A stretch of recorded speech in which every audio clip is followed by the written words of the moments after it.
Welcome back to American Dream. I am your host, Vickie Jacobs. Today, we're deep in the heart of the Southwest, Tucson, Arizona, where vintage style, desert roots, and Hollywood legends all come together. I'm here with local real estate legend, George Larsen, a man who's not just witnessed the growth of Tucson since the 1970s, he helped build it. And today, he's opening the doors to something truly one of a kind, a custom garage filled with classic cars and a fully restored indoor Airstream campsite that will blow your mind. Hi, George. How you doing? Good. Thanks for having us today. You're welcome. I am so excited to be here in your campsite. Can you tell me how this came about? I wish I knew. I'm a collector, and over the years, lots of years, this stuff just sort of showed up at some garage sale or another, and I put it together and made ourselves a campsite right in the middle of Tucson. What was the single most modern technology that happened that affected the city of Tucson, George? What I heard was this was a cow town, and the problem was, same with Phoenix, is it was too hot in the summer. So rich people would come from California, but they'd leave in May and come back in November.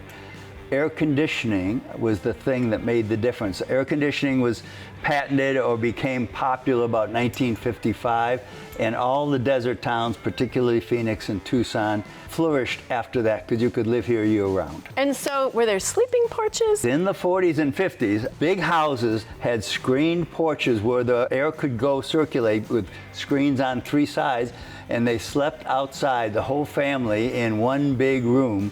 And then in the morning, they all went their separate ways into their room. But the sleeping porches are a feature you can find in lots of Sam Hughes and El Encanto and Casas Adobe's homes. In 1951, there was a huge land purchase in Tucson. Can you tell us about that? Well, I wasn't there at the time, but that was Howard Hughes deciding that he liked Tucson. He'd been doing filming out here, and he was also involved in Hughes Tool.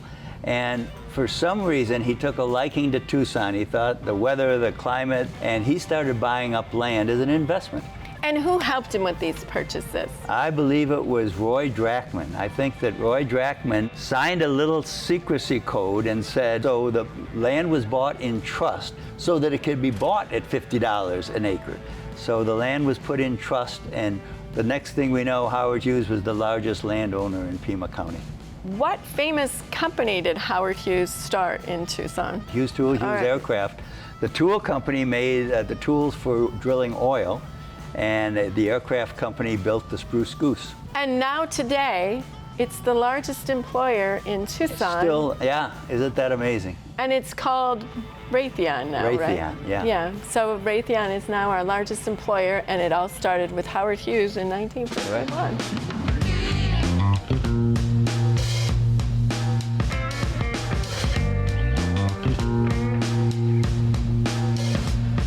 So, George, you showed property to a lot of famous people. You've been here since 1970, and I heard there's a rumor that you sold land to a Saudi prince? Yes, I get a call from Chuck Pettis, who was the president at that time of Tucson Realty, and he said, George, you're to go out and stop in front of a 747 that's got a Saudi Arabian flag on it.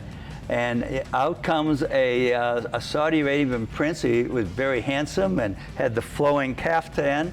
And he also wanted to see land in Tucson. And he also bought land in Tucson. And that was fun. That was in about 1976. You are the largest commercial owner of real estate in the city of Tucson. Is that correct? That's my guess, but I don't know that for sure. How did you start your company? All right. We started in 1970 when I got to Tucson. I had been in the Army, got out of the Army, went back to school on the GI Bill, got an MBA from ASU, came down to Tucson, and Rodney Glassman's father hired me, and it was in real estate. So in 1970, I started learning about real estate. The thing I did that made the most difference in my life was getting additional education in commercial real estate. There's a designation called CCIM, and it's an advanced education in commercial real estate. And I started taking that in 1982, finished it in 85, and that gave me I think the skill set to be able to see that Tucson was a great little town. It's growing. There's real estate deals to be made here.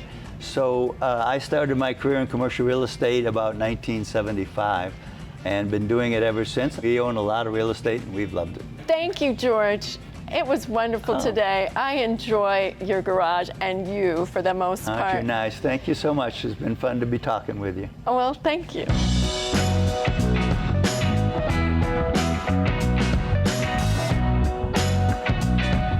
If you're ready to make Tucson part of your story, I'd love to help you discover this amazing city. I am Vickie Jacobs, and this is the American Dream.